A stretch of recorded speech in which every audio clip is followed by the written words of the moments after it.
Panginoong Diyos, pinupuri at pinasasalamatan ka namin sa iyong walang hanggang pagmamahal na siyang nagbubuklod sa amin bilang mag-anak.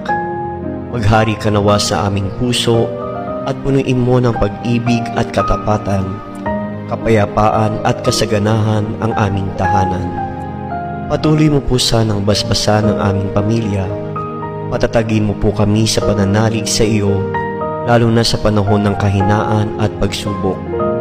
Ingapin mo po sana ang mga pamilya na ngayon ay nagdaranas ng matinding kahirapan at pagdurusa, nawawalan ng pag-asa at nagkakahiwalay dahil sa hindi pagkakaunawaan.